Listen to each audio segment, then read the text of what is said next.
Allah subhanahu wa ta'ala in the Holy Quran mentions a number of different verses which speak about advice on how we can live our life.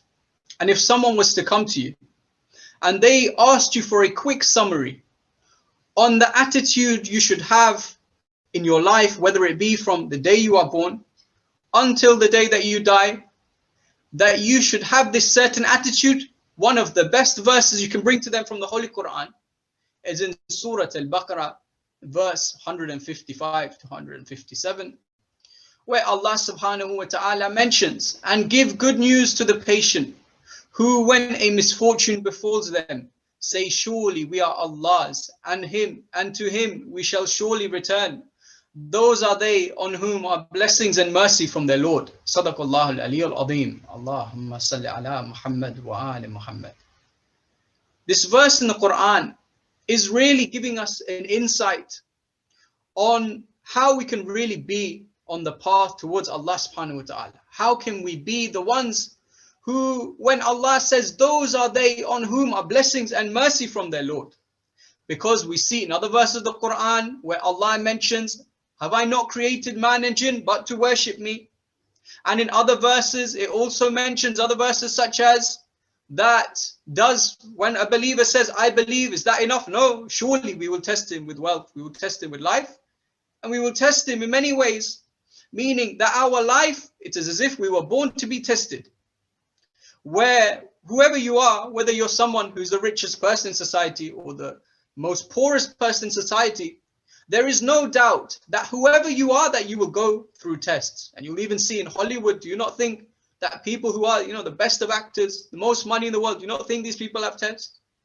Do you not see many of these people? They may have mental health problems. They may still have problems with diseases with their family members. Disease doesn't choose who to infect.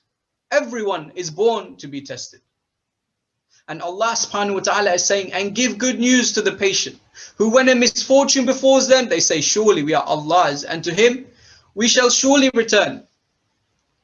So the reason I chose this verse to speak about today's lecture is because the individual who we will be speaking about today, the glorious, magnificent individual who lived over 1,000 years ago, and today we can get many lessons from her life, is Syeda Zaynab salamullahi alayha. Because Syeda Zaynab salamullahi alayha was an individual who went through so many trials and tribulations throughout her life, where she was someone who, if we say you're born to be tested, this individual had tests and test after test after test. And we see that when she was born, Rasulullah sallallahu alayhi wa alayhi, as Rasulullah sallallahu alayhi wa alayhi did with Al-Hasan and Hussein alayhim as-salam, he took the baby, Syeda Zaynab salamullahi alayha, and he said something to her in front of her mother Fatima Zahra salamullahi alayha. He said that this child will be called Zaynab, and she will undergo tragedy and suffering, test after test, trial after trial, and each trial will be more severe than the previous trial. And this really goes in line when you analyze her life. And inshallah, it's very important for us to not only look at the historical element on what occurred in her life to test her, but in order for us to look at that with a perspective of what lesson can I gain from analyzing her life. Because surely Zaynab salamullahi alayha is an example, a source of emulation for everyone in the world, whether you are a Muslim, whether you are a non-Muslim. If you look at the character of Zaynab salamullahi alayha and how she reacted to certain events in her life, where it seemed that it would get more and more severe, that one severe thing would happen in her life and you would think, okay, there's, if it happened to anyone else, they may think, okay, this is very severe, but it's unlikely that, it will happen again. Lightning doesn't strike in the same place twice. But in this case, Syeda Zaynab salamullahi alayha's life, we see that she had a calamity after calamity after calamity. And this is why we call her, for example, al-Masa'ib, the mother of tragedy, the mother of, we could say, misfortune, the mother of those acts, those experiences in your life, which has the potential to totally destroy a person, but not Syeda Zaynab salamullahi alayha. That she was born to taste tragedy and suffering. And we have a hadith from the Imams mentioning that when a believer is tested and they pass that test, they come close to Allah subhanahu wa ta'ala. And then Allah subhanahu wa ta'ala gives them a more severe test to test them again. In other words, if they pass that test, they get tested in a more severe way. If they pass that test, they be tested in a more severe way. And then the hadith goes on to say, and if that individual then starts to complain about the tests, Allah subhanahu wa ta'ala does not look favorably among the one who complains about the test, but he will stop the test in that individual and they will not be tested anymore. So when we take the hadith and look at the life of Syeda Zaynab salamullahi alayha, we take the Rasulullah sallallahu alayhi wa alayhi, what he mentioned when Syeda Zaynab salamullahi alayha was born. We can see Syeda Zaynab, already we can see that she's an individual who's the closest towards Allah subhanahu wa ta'ala. That after every single test she had a more severe test afterwards.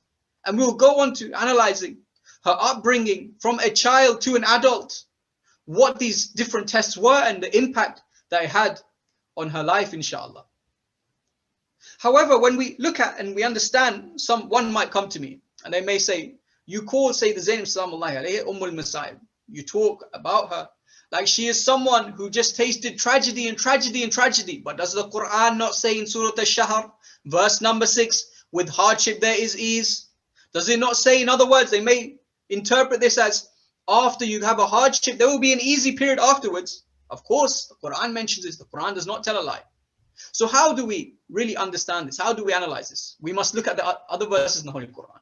We look in Surah Al-Ra'd, verse 28, where Allah subhanahu wa ta'ala mentions who have believed and whose hearts have rested in the remembrance of Allah. Verily, in the remembrance of Allah, do hearts find rest. So, if we're looking at ease, in my perspective or the perspective of the average human being, ease might be where they go through a moment in their life which is troubling, and then after that moment, they want ease. In other words, they have, a few, and you may hear this saying quite a bit, saying, can I just go a week without having any problems? This may be ease for some people, where they don't want to have this test anymore. Whereas the Quran is mentioning the quality of the highest degree of a believer. That the highest believer is the one who have believed and whose hearts have rest in the remembrance of Allah. Verily, in the remembrance of Allah, the hearts find rest. That this is the ease for the best of believers.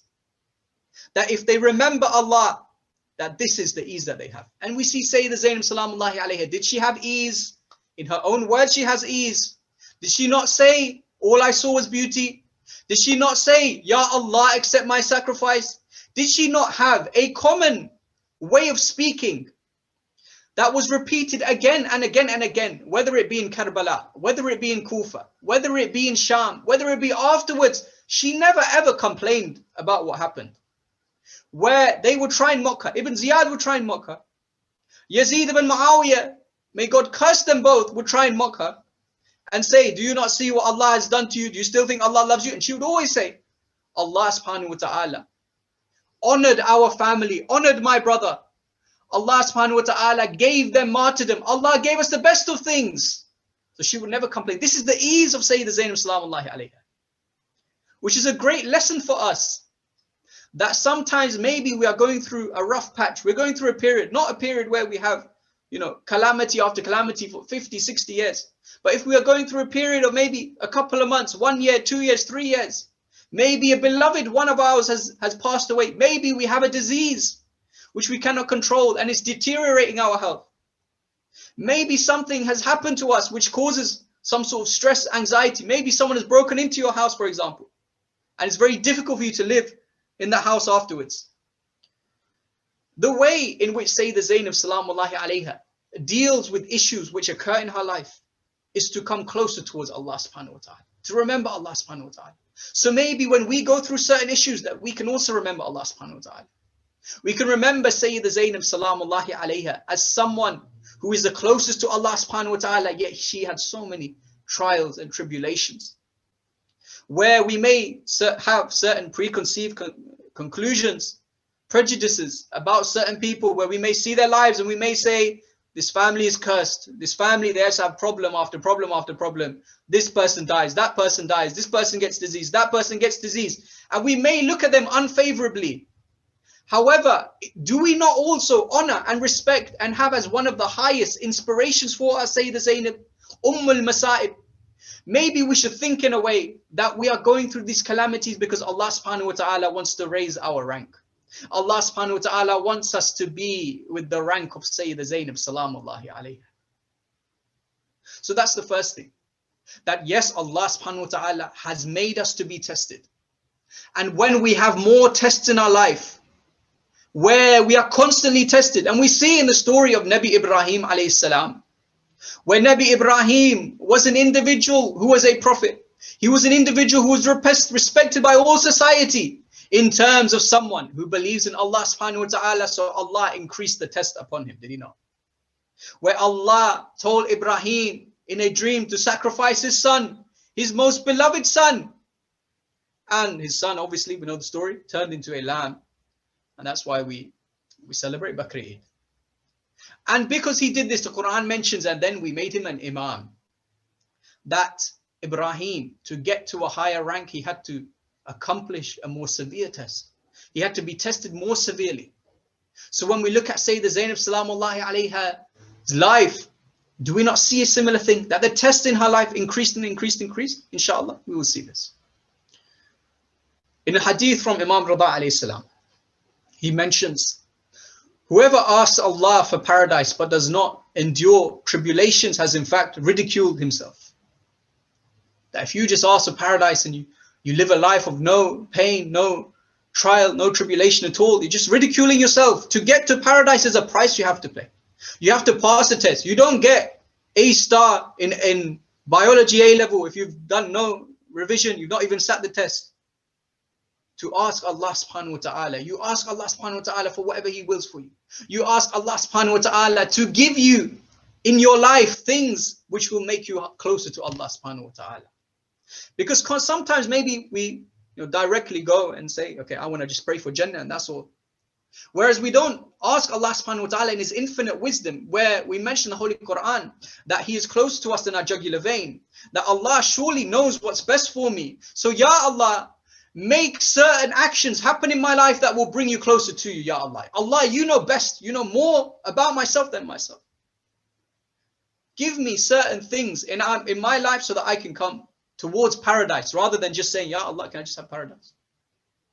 Another hadith from Imam al-Baqir alayhi salam. He mentions paradise is surrounded by trials and patience. So whoever endures trials in the world will enter paradise. Hell is surrounded by pleasures and desires. Thus whoever allows himself its pleasures and desires of the world will enter the fire.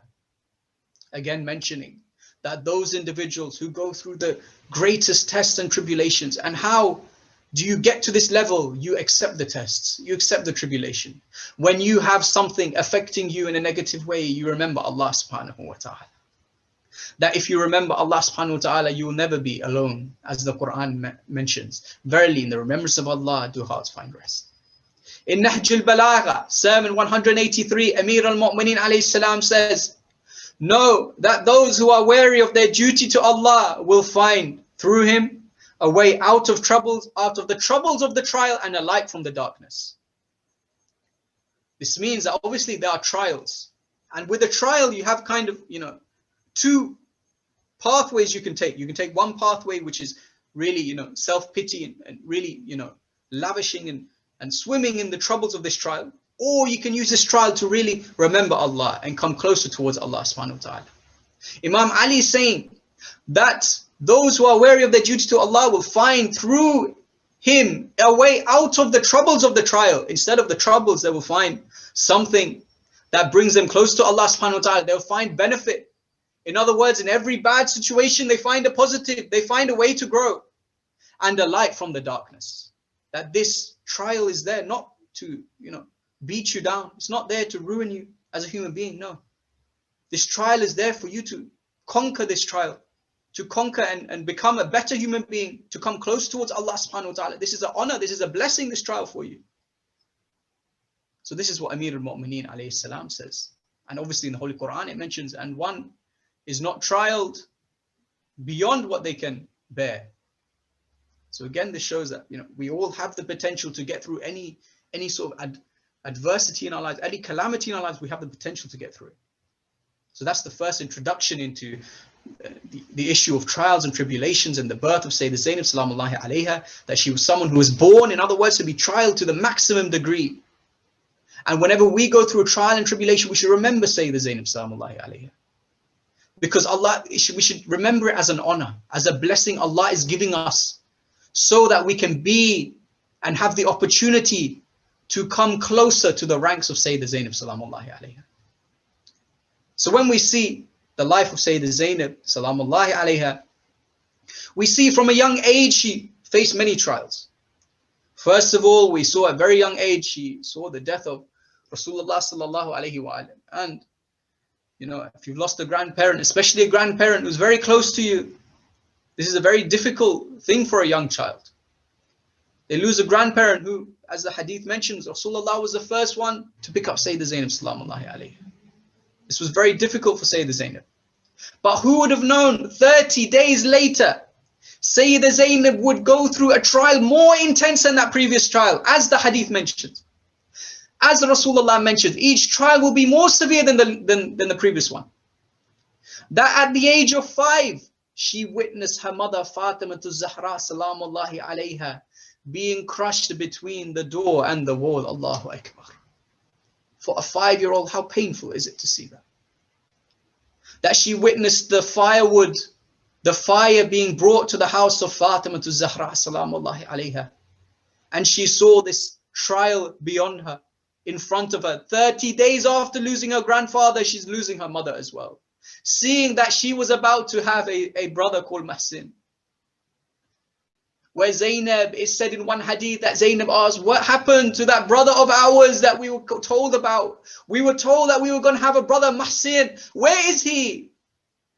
Yet she lost this baby brother of hers because of the trial that she endured. Seeing her mother as a 5-year-old being crushed. Seeing her mother miscarry because of the oppression which occurred upon her mother. Her mother was not someone who was a 30, 40, 50-year-old who lived their life. No, Fatima Zahra salamullahi alayha, when she was martyred, was 18 years old, the hadith say. For a 5-year-old to see a young woman, a 18-year-old woman, being killed in this manner, how difficult it is for her. Which is why in her burial it mentions that Zaynab would hug the arms, would hug the chest of her mother Fatima. And the angels would weep and they would say, Ya Ali, remove the children of Fatima away from her body. Because the children could not bear to say goodbye to their mother. I swear every lecture we speak about Syeda Zaynab, it's as if the whole lecture is a masa'ib. So at the young age she saw this. Yet at the age of 5, we also see that her relationship with her mother was so intense that Fatima Zahra salamullahi alayha knew that she would not have so long in her life to teach Syeda Zaynab, yet she made the most of these moments. Where you see, for example, Ibn Abbas, Abdullah ibn Abbas, the great scholar of hadith, which has narrated many of our hadith.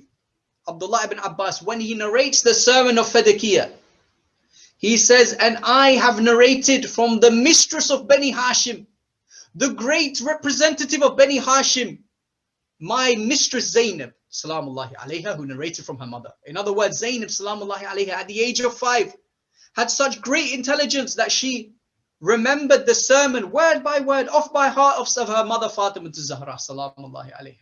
That this was the upbringing that she went through. That Zaynab salamullahi alayha was brought up to represent in Karbala Fatima Zahra salamullahi alayha. Where we see in Karbala, Aba Abdullah is there to represent Rasulullah. Abul Fadl al-Abbas was brought up to represent Amir al-Mu'mineen. Al-Qasim ibn al-Hasan is brought up to represent Al-Hasan ibn Ali. And Syeda Zaynab salamullahi alayha is there to represent her mother Fatima Zahra. Which is why Zaynab, she has such a close connection with her mother that when she calls Aba Abdullah, when he's going out for his final farewell, they're not going to see him anymore. She calls out Mahlan Mahla Yabna Zahra. Slowly, oh son of Fatima. And then she says, my mother Fatima told me, when she was 5 years old, my mother Fatima told me that I must kiss your chest, I must kiss your forehead before you go. And then she looked towards Medina and said, oh, my mother Fatima, I have done what you asked me to do. Zaynab salamullahi alayha from the age of 5 remembered her mother so much that on the last day in Karbala that she remembered Fatima Zahra. We see also the similarity in Sham, in Damascus, in Kufa, the sermons that she mentioned to Ibn Ziyad, la'natullahi alayh, to Yazid ibn Muawiyah, la'natullahi alayh. Such a monumental sermon which shook the Umayyad Empire, which caused its destruction, which didn't allow them to keep them in captive any longer. And last year, I remember in the same majlis, we analyzed the sermon in Damascus. Inshallah, today we will go a little bit into the sermon in Kufa. We see after the death of Fatima Zahra, salamullahi alayhi, was this enough? Trial and tribulation? No. She sees the death of her only guardian left in this world, Ali ibn Abi Talib, where Amir al-Mu'mineen alayhi salam is martyred, is struck while he is in Salah, and he is poisoned and is going through the period of death for 3 days, going through this pain until he dies. Zaynab salamullahi alayha witnesses this as well. And then Zaynab salamullahi alayha witnesses the death of her brother Al-Hassan ibn Ali. And there's a beautiful conversation between Aba Abdullah and Al-Hassan ibn Ali, where Imam Al-Hassan alayhi salam says, Ya Aba Abdullah, I wish for you, I know that Zaynab salamullahi alayhi is coming to the house. And Zaynab always cares for her brothers so much, as if we are so close to her. Please, Ya Aba Abdullah, hide this plate of blood which I have been coughing into, because I cannot bear for my sister Zaynab to see this plate of blood that I have coughed into, for her to know the pain that I'm going through. Imam al-Hussein alayhi salam looks at his brother and says, Ya Abu Muhammad, this is such a painful moment for us, such a painful moment for the Ahlul Bayt. Ya Imam al-Hassan says, Ya Aba Abdullah, la yawmaka yawmak, Ya Aba Abdullah. There is no day like your day, Ya Aba Abdullah. On this day, Imam al-Hassan is worried that Zaynab salamullahi alayha will see the plate of blood in which Imam al-Hassan has been coughing up blood. But little does he know, or maybe of course he knows, that's why he's saying there's no day like the day of Aba Abdullah, for he knows that sometime in the future that Zaynab salamullahi alayha will have to see a plate with a severed head of Aba Abdullah. Allahu Akbar. This is the definition of the hadith mentioning that when a believer goes through a trial, goes through a tribulation, and they pass that trial, Allah will give them a more severe trial so that they come closer towards Allah subhanahu wa ta'ala. So we see Zaynab salamullahi alayha had an upbringing with many trials, many tribulations, which really begs the question, because today we're told, when we hear about children who have had tough upbringings, they've had, traumatic experiences, you could say, that because the childhood is, as Imam Ali alayhi salam mentions, that the child's heart is like an uncultivated piece of land, that whatever you throw at that heart of the child, they'll accept it. So they have studies where they say a child who has traumatic experiences, that they will grow up to have, a disturbed, adulthood. They will go and maybe be more prone to mental diseases, etc., more prone to committing certain crimes, if they've had those certain crimes committed to them as they were a child, or if they've gone through such trauma, it will really affect their, emotional intelligence. Yet what does Islam say? Islam doesn't mention this. No, maybe there's a correlation, and we can understand that correlation. But Islam shows us examples of children who go through the most toughest of traumatic experiences, yet they come out as the best of believers. How is that possible? The way it's possible is because when we look at trauma and we see a child when we saw a traumatic experience going through a child, it's important as an adult to show them how to deal with such trauma. It's important as an adult to show them, as Imam Zainul Abidin alayhi salam mentions in Rasalat al-Huquq, the duty of a father, of a mother to their child is to point them in the direction of their Lord. It's a duty for you as a parent or as an adult to show your child from a young age that Allah subhanahu wa ta'ala is the most powerful more than anything. That your love for Allah subhanahu wa ta'ala is greater than the love that you have for your mother, for your father. For anything in this world, Allah subhanahu wa ta'ala is the thing that you must submit to the most out of anything.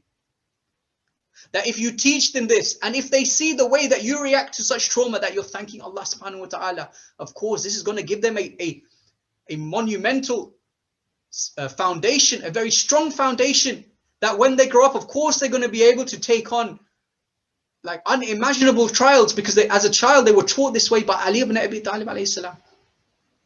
That they were taught that when a trial happens, that you must thank Allah subhanahu wa ta'ala. That when someone is martyred in your family, this is an honor from Allah subhanahu wa ta'ala, which is why Zaynab salamullahi alayha mentions in her sermons that this is an honor for our family, that we have had this martyrdom occur on us. So that's another lesson that we can learn. The way we act with children. Yes, there are, studies which say that children who go through trauma, they have disturbed upbringings and disturbed adulthood, but this is really a correlation thing. It's not really a causation. The trauma isn't a cause of the child doing this from the perspective of Islam. The cause of this is by that child not knowing how to deal with the trauma, not being taught how to deal with that trauma, not being given the good examples on how to be taught. Maybe they saw a parent who dealt with that trauma in a very negative way in front of them, whereas Islam is always preaching to you that Allah is the greatest of things, that everything will perish in the world except Allah subhanahu wa ta'ala, and that is the most important thing that you can remember.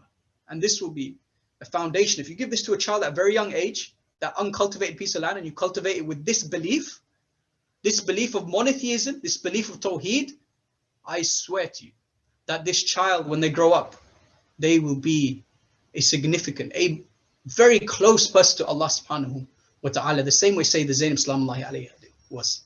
That the traumatic experience did not define her, no. What defined her was the lessons given to her by her mother Fatima, by her father Ali ibn Abi Talib, by her grandfather Rasulullah. May Allah's peace and blessings be upon all of them. So that's the next point about the way that we act with our children, the way we point them in the direction of their Lord is very important from a very, very young age. We see Imam Zainul Abidin alayhi salam mentions Lady Zaynab, my aunt Zaynab, abandoned all the worldly pleasures and stuck to Allah subhanahu wa ta'ala in deeds of charity. She had never saved anything for tomorrow, that she always gave and gave and gave to everyone around her. And we see this in Karbala.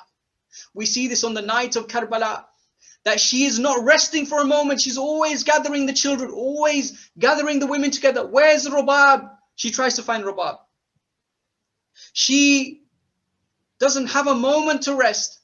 In Kufa, when they try and kill Imam Zainul Abidin, what does she do? She wraps her arms around the neck of Imam Zainul Abidin and says, by Allah, if you wish to kill him, you must kill me first. She puts her life on the line for her Imam. She puts her life on the Imam, on the line for the children of Karbala, for the women of Karbala. She's always giving.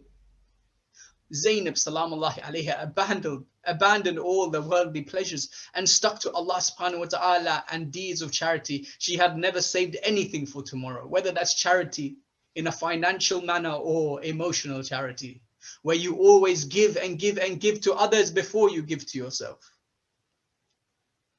We see Zayn al-Abidin alayhi salam mention another hadith about Syeda Zaynab. He said to Zaynab salamullahi alayha, you are the one who knows without being taught. Again, a testament to her character, showing us that, by being taught things, by gathering wisdom, gathering knowledge, it's not necessarily by just reading a textbook, hearing it from someone else. You are the one who knows without being taught. No, it's through experience. The experiences that you had, Allah subhanahu wa ta'ala supported you, as we mentioned in the majlis a month ago, that when you make a decision towards Allah subhanahu wa ta'ala, Allah will support you. Allah will give you that knowledge. Allah will give you that power to overcome anything. You will be the most powerful individual. That you are not the one you are the one who knows without being taught. That your experiences is what gave you that knowledge, that wisdom towards Allah subhanahu wa ta'ala. That is what, the way you reacted with these experiences is what made you an individual who is the highest level with the A'imma, who is with Allah subhanahu wa ta'ala. And what are those experiences? Let's just briefly mention those experiences. She first saw Hur come to Imam al-Hussein, to stop and put down camp in a desolate place. She then saw the Imam's companions, how low their numbers were compared to the great army with 30,000 individuals who've come to fight Imam al-Hussein. And we can see this from the conversation she has, in which Habib ibn Madahir hears Zaynab salamullahi alayha being concerned with the loyalty of her companions. So she sees this moment. And then we see that she saw the women of the household fear and worry when they had to camp in Karbala. She saw this. She saw the enemies deprive her people of water, her children of water. She had to take care of the children and women while they were crying out of thirst. Al-atash, al-atash. She had to witness her brother's feeling and disappointment and loneliness, that when he was all alone, when he would call her, ala hal min nasirin yansuruna. She had to witness the martyrdom of Owen and Muhammad. She had to witness the martyrdom of her nephews, her brothers. She saw Aba Abdullah without any helpers. She saw Aba Abdullah cut off from the river Euphrates. She had to pass the dead members of Ahlul Bayt in Karbala. She had to pass these bodies while not being able to grieve over them. These are the small amount of moments that she saw. She saw her nephew Imam Zainul Abidin taken in chains, having stones thrown at him. She saw all of this. Yet what does Zaynab salamullahi alayha say? Allahu Akbar. She says, as they're taking her out of Karbala, she goes to the body of Aba Abdullah. Allahu Akbar. Now, how does she find the body of Aba Abdullah? I don't know. Because the body of Aba Abdullah doesn't have any clothes left on it. The body of Aba Abdullah doesn't have a head on it. So how did she find the body of Aba Abdullah? Maybe one way she found it was the body which had the most amount of arrows inside of it. Maybe it was the body which had the 6-year-old young nephew Abdullah ibn al-Hasan's body with it. Maybe that's how she found the body of Aba Abdullah. She goes to the body of Aba Abdullah in the darkest night of the history of mankind. The night in which Imam al-Kadhim alayhi salam says, my father, on this night, on the day of Ashura, he would begin to cry and we would never see him smile. His eyes would be bruised by crying and he would mention, this day is the day of trials and tribulation. This is the day in which the Ahlul Bayt were humiliated. This is the day of Karbala. Zaynab salamullahi alayha, she goes to the body of Imam al-Hussein alayhi salam. She goes to the body and everyone's watching. What is Zaynab going to say? Is she going to complain about what has happened? She goes to the body and says, Ya Allah, accept this offering from us. Allahu Akbar.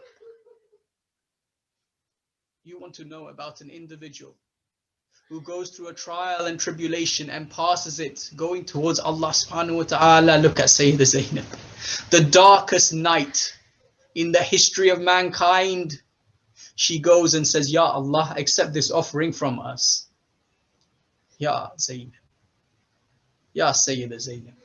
The same night Rasulullah said 60 years earlier, Jibreel came down. Allah sent Jibreel to come down and say to Rasulullah that your son Hussein will be killed. And he began to weep and cry.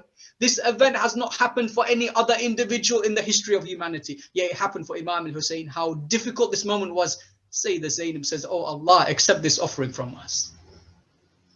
What was the last piece of advice Imam al-Hussein alayhi salam gave to Syeda Zaynab? A beautiful piece. And one of the reasons he gave this advice was to remind us, the followers of Zaynab, the followers of Aba Abdullah, how to deal with life. As he's going to go towards his final destination, he says, oh dear sister. After saying, oh sister, bring me my horse. And we hear Zaynab sallallahu alayhi said, which sister brings the horse of death to her brother? Imam al-Hussein alayhi salam says to her, oh dear sister, fear Allah, console yourself with the solace from Allah, and know that the inhabitants of this earth shall all die, and the inhabitants of the heavens shall not survive forever. Also be it known that to you that everything shall perish except Allah subhanahu wa ta'ala, who has created all the creatures out of his omnipotence and they all shall return to him. He is single and the only one. My father is better than I. My brother is better than I. And every Muslim must take an example from Rasulullah. Abba Abdullah is giving a beautiful advice to Syeda Zaynab that everything will be destroyed in this world. Every inhabitant of the heavens, of the earth will be destroyed at some point. The universe will cease to exist, but Allah subhanahu wa ta'ala will not cease to exist. That when you're going through a moment where you don't know what to pick, or you're going through a trial and tribulation, remember that this is a limited moment. That this time does not last forever. This trial does not last forever. Remember this. And remember, Allah subhanahu wa ta'ala will exist for infinite amount of years. He will always be there. The same way you may think and remind yourself that you may live from maybe 0 years to 100 years, somewhere in this range you may live. However, after you die, what happens to your soul? It lives for very much longer. Before you're born, it lives for very much longer. So this 100 years, let's say the maximum, is just a fraction, a tiny, tiny, tiny fraction of the reality of the universe. So remember this, and remember that our lives are so limited, and that Allah subhanahu wa ta'ala exists over everything, that no one can have any authority over you except Allah subhanahu wa ta'ala. Which is why Imam Zainul Abidin alayhi salam says that a human being goes through 3 trials every day they don't even take notice of. One of which is the day which is deducted from his life. The first trial is the very day which is deducted from his life. If it was a loss in his wealth that befell him, he would fall into great distress, losing an investment. Even though the dirham can always be replaced, but the days of his life will never again return to him. Showing us that yesterday is a day I cannot change the past now. I'm 1 day closer to death. Tomorrow I'm another day closer to death. This time period for me to go towards Allah subhanahu wa ta'ala is getting smaller and smaller and smaller until there's no time left. That this is the greatest investment, not the investment of your stocks, which may have gone down 50, 60% yesterday, and you may go through a lot of stress. Who knows? Maybe next week it'll go back up. Maybe it'll go to 0. Who knows? But who cares anyway? Because that's not as important as this time period that you've been given. These 100 years, let's say, is a maximum, which has been given for you to define your period in the next world, the hereafter. It's another thing. To remember Allah subhanahu wa ta'ala is all existing, will always be there. So last year we mentioned the sermon of Damascus, and today inshallah we'll mention just shortly the sermon of Kufa, a few things that she mentioned. Obviously in Damascus it was very different. You know, Yazid had time to celebrate, had time to put all the decorations up, had time to call everyone there, all the governors there, and Zaynab sallallahu alayha, addressed Yazid directly. However, in Kufa, it seems that she addressed the people of Kufa and said, the inhabitants of Kufa. She said, "O people of Kufa, will you be surprised if the sky rains blood? Remember the punishment of the day of judgment, which will be much more severe and much harsher. That is because no one has the power of Allah subhanahu wa ta'ala." Ibn Ziyad sees what's going on. He says, "Who is this lady?" They say, "This is Zaynab bint Ali. This is Syeda Zaynab." So Ibn Ziyad tries to torment her. He says a statement, "Praise be to Allah who disgraced you and revealed your sayings as false." Zaynab, salamullahi alayhi, do you want to hear her response? "Praise be to Allah who has honored us with his messenger and purified us with impurity. The one who is disgraced in certainty, the libertine, and the one who lies in the lewd. And we are not such people. Praise be to Allah subhanahu wa ta'ala that Allah kept us on the path of Sirat al-Mustaqim."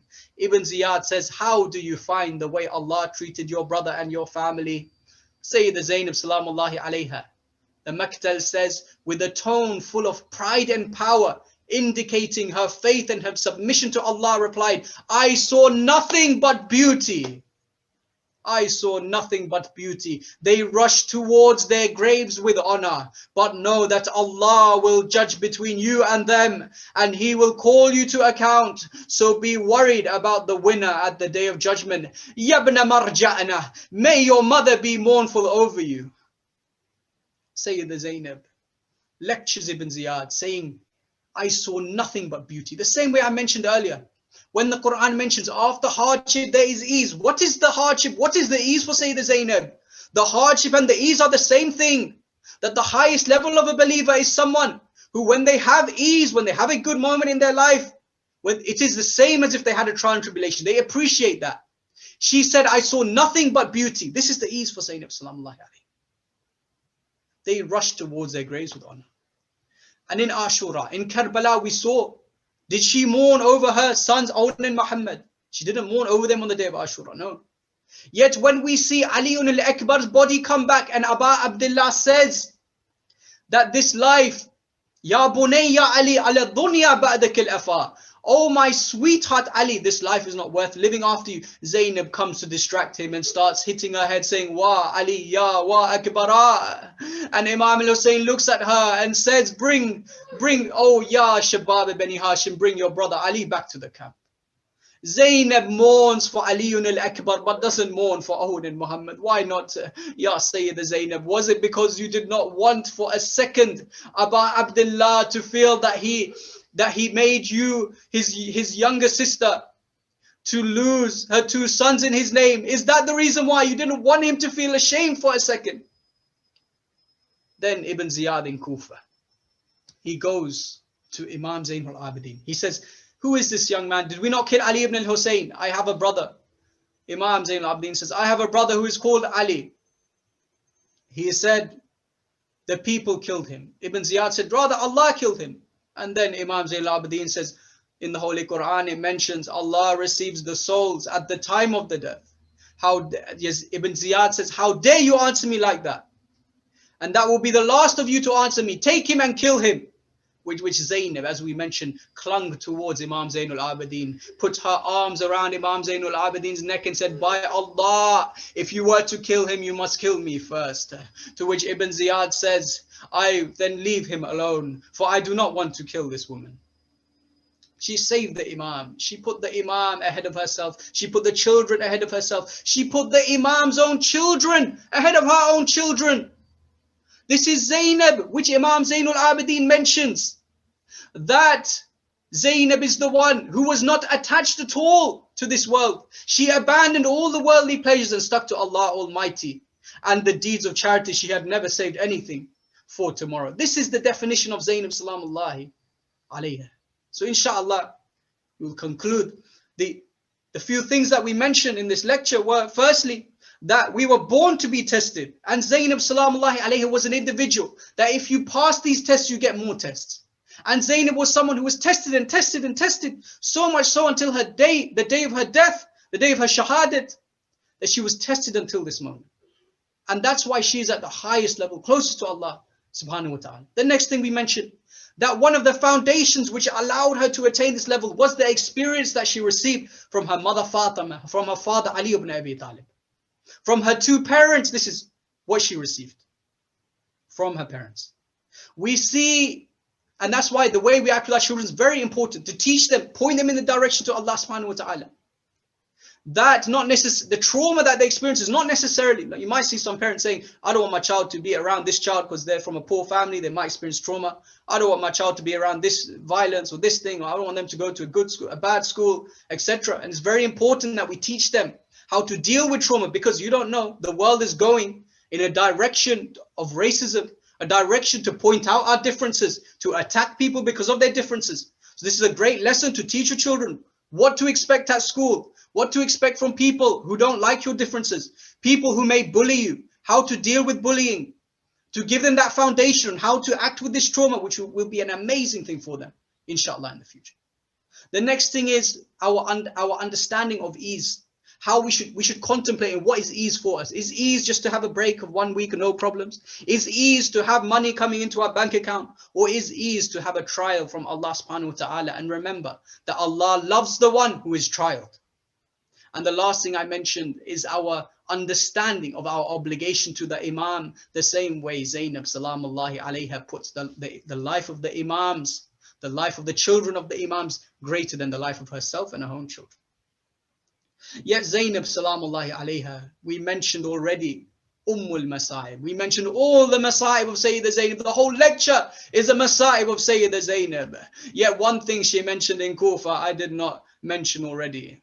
She said in Kufa, O people of Kufa, woe be unto you. Do you know which part of Rasulullah you have cut, and which vow you have broken, and whose blood you have shed, and which respected family you have brought to the public, and whose sanctity you have violated? You have done that which can tear down the skies, open the earth, and make the mountains vanish as far as the earth goes and as deep as the skies go. Your obvious deed has no like, no similarity, and no decency. Indeed, you have done the ugliest, the most grievous, and the most gruesome deed. Will you be surprised if the skies rain blood?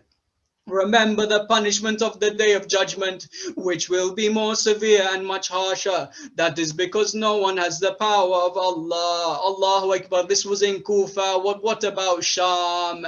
When we come to Sham, Zaynab Salamullahi alayha, she looks at Shimar Bandal Joshin. She says to Shimar, "Oh Shimar, I ask of you to take us into Sham through the back gate, for I don't want people looking at us." Shimar says to her, "Wallah, I will take you through the front gate so that everyone can look at you." Allahu Akbar. A man came to them. He threw a stone at the party of Abba Abdullah. They threw a stone at Zaynab Salamullahi alayha. Imam Zainul Abidin says that when we were in Sham, why does he say, when they ask him what was the most troublesome, the most difficult moment for you, why does he say Asham, Asham, Asham? He says this because when he was in Asham, he says, "My aunt Zainab, someone poked a spear in her. They started hitting Ruqayya and Sukaina. As I turned around to see what was happening, another man threw boiling water at my turban." Allahu Akbar. As they took the family of Imam Zainul Abidin into the palace of Yazid, Yazid had all his governors around him. He looked at one of his governors. He said to him, "Look at these women, pick whichever one you want to take with you." He looked at Sukaina bint al-Hussein and said, "I wish to take that young girl." Sukaina went, she ran and hid behind her cloak of Zainab. She says, "Oh Aunt Zainab, they have killed my father. Was this not enough?" Zainab said, "Wallah, ya Yazid, you will never take this child away from me. You will have to kill me before you take this child." Yazid says, "How dare you say that?" He then says, "Oh, the one whose grandfather was freed by my grandfather." Another governor looks to Yazid. He says to her, he says to him, "Oh Yazid, what is she saying?" She says, "Is she saying that her grandfather was Rasulullah?" Allahu Akbar. Yazid says, "Yes, her grandfather was Rasulullah." This governor was a Christian man. He says, "In my village where I come from, we have the hoof of a donkey which belonged to Jesus, and we keep that hoof as the most sacred thing in our village. Yet here is the family of Rasulullah. Is this how you treat your prophet, ya Yazid? That his great granddaughter, you parade her in public?" Allahu Akbar. Yazid, he then orders for him to be executed. He says, "Who are you? Why are you saying this? We must execute you." He says, "If you must, then execute me. For that head of Abba Abdullah, I saw the mother of that head in my dream last night. That mother told me, 'Oh man, you will soon join my son Abba Abdullah.'" Allahu Akbar. Then we see that Zainab delivers her sermon in Sham, a monumental sermon which changed the course of history. She says, "Oh Yazid, whose grandfather was freed by my grandfather, oh the one whose grandmother chewed the flesh of Al-Hamza, do not think," the Quran says, "do not think of them as dead, rather they are alive, receiving sustenance from Allah. You may contrive and try however you like. By him who honored us with revelation, the book and prophethood, you cannot achieve our status, nor reach our position, nor can you affect our mention, nor remove from yourself that shame and dishonor that is now now your lot because of preparation, excess and oppression on us. Your word now is weak and your days are counted. Beware of the day when the announcer will announce, Ala la'natullahi ala qawm al-dhalimin. Praise be to Allah who gave us a good end to his friends and granted them success in their aims, and thereafter called them back to his mercy, pleasure and bliss, while you hurled yourself into evil and mischief by committing injustice against them. Then Imam Zainul Abidin began his sermon. He said, O people, I am the son of Mecca and Mina. I am the son of Zamzam and Safa. I am the son who was the one who was taken by Baraq. I am the son who received revelation. I am the son of Muhammad al-Mustafa. I am the son of the person who fought against the enemies at Badr and Khaybar. He emigrated twice. He pledged allegiance towards the Prophet and prayed towards the two Qibla. I am the son of the one who is most generous and kind. I am the son of Ali and al-Murtada. And then he said, I am the son of Aba Abdullah. I am the son of the one who was killed in Karbala.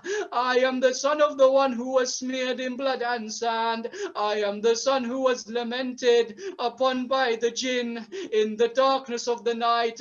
I am the son of the one who mourned by all living creatures. At this point, Yazid asked his individual to recite Azan, to which he said, Allahu Akbar.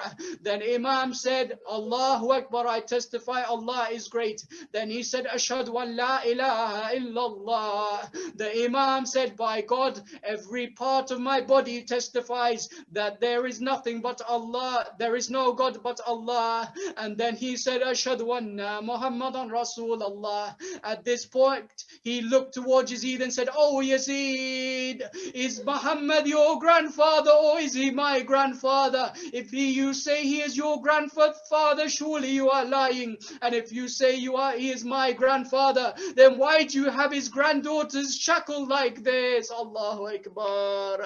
Then they say that Yazid had to let them go. So he said, where do you wish to go? Where do you wish to go? They said, we wish to go back to Medina through Karbala. Allahu Akbar. As they go towards Karbala, we see Ja'far ibn Abdullah al-Ansari is waiting for them. He says, who is approaching? They say, it is Ali ibn al-Hussein, Imam Zainul Abidin. He opens the grave of Aba Abdullah. This is the first time he sees Aba Abdullah since he's been killed. So he has a conversation with his father. The Maktal says he hears a voice saying, the baby, bring the baby and put it on my chest. It was instruction from Imam al-Hussein to be buried with Abdullah Radi. They bring the baby and put it on the chest. Bring the son Ali al-Akbar and put it at the feet of Aba Abdullah. Allahu Akbar. Zaynab goes towards Abul Fadl al-Abbas to tell her brother, oh Abbas, what happened? What happened to me after you were killed? Allahu Akbar. After this, they went back to Medina. Bishr ibn Hadlam says, O people of Yathrib, Al-Hussein has been killed. The family of Rasulullah have been killed. At this point, a lady comes out holding a child. She says to him, oh man, you mentioned something of Al-Hussein, my son, Aba Abdullah. He says to her, oh lady, who is this lady? Everyone says, do you not know that this is Ummul Baneen? This is the mother of Abbas. She says, oh Ummul Baneen, may Allah accept the sacrifice of your son Abdullah. She says, tell me about my son Hussein. He then says, may Allah accept the sacrifice of your son Ja'far. She says, tell me about Hussein. And then she says, may Allah accept the sacrifice of your son Uthman. Oh man, tell me about Hussein. She then says, may Allah accept your sacrifice of your son Abbas.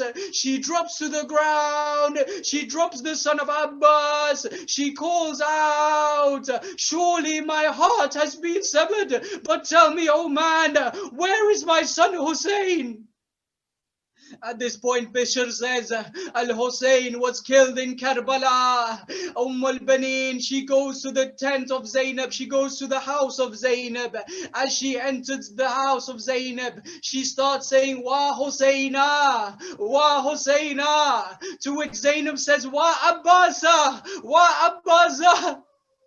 Al-Banin says, tell me, O Zaynab, tell me about the thirst of Aba Abdullah.